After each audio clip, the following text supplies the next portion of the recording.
అందరికీ నమస్కారం. ఈ రాశి వారికి జరిగే శుభాలు అశుభాలు ఏంటో తెలుసుకుందాం. ఈ వీడియోని తప్పకుండా చివరి వరకు చూడండి. ఈ వీడియోని ఇంకా లైక్ చేయకపోతే వెంటనే లైక్ చేయండి. ప్రతిరోజు మీ రాశి ఫలాలు అందరికంటే ముందుగా తెలుసుకోవాలంటే కింద కనిపిస్తున్న రెడ్ కలర్ సబ్స్క్రైబ్ బటన్ ని క్లిక్ చేసి పక్కనే ఉన్న బెల్ బటన్ ని యాక్టివ్ చేయండి. అలాగే ఈ వీడియోని తప్పకుండా మీ మిత్రులతో షేర్ చేయండి.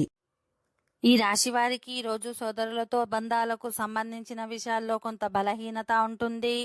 మీ జీవనోపాధి రంగంలో కొన్ని మార్పులు చేసుకోవడానికి ప్రయత్నిస్తారు. ఆరోగ్యపరంగా ఈరోజు కొంత ఇబ్బందికరంగా ఉంటుంది. ఆర్థికపరమైన విషయాల్లో జాగ్రత్తగా ఉండాలి. విద్యార్థులు విద్యపై ఎక్కువ ఆసక్తి చూపుతారు. వ్యాపారులు లావాదేవీల విషయంలో జాగ్రత్తగా ఉండాలి.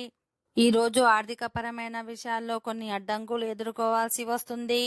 మీ ఆర్థిక పరిస్థితి బలహీనంగా ఉండవచ్చు. అయితే స్నేహితుల సహకారంతో సమస్యలన్నింటికీ పరిష్కారం లభిస్తుంది. విద్యార్థులు ఈరోజు పోటీ పరీక్షల్లో పాల్గొనేందుకు సిద్ధమవ్వాలి. వ్యాపారులు తమ వ్యాపారాన్ని విస్తరించేందుకు ప్రణాళికలు సిద్ధం చేసుకోవాలి. ఈరోజు తొందరపడి ఏ పని చేయకూడదు. వ్యాపారులకు లాభదాయకమైన మార్పులు ఉండవచ్చు. విద్యార్థులు విద్యపై ఆసక్తి పెంచుకునే అవకాశం ఉంటుంది. ఆర్థిక పరంగా మంచి లాభాలు వచ్చే అవకాశం ఉంటుంది. ఓకే ఫ్రెండ్స్, ఈ వీడియో నచ్చినట్లయితే మా ఛానల్ని సబ్స్క్రైబ్ చేసుకోండి.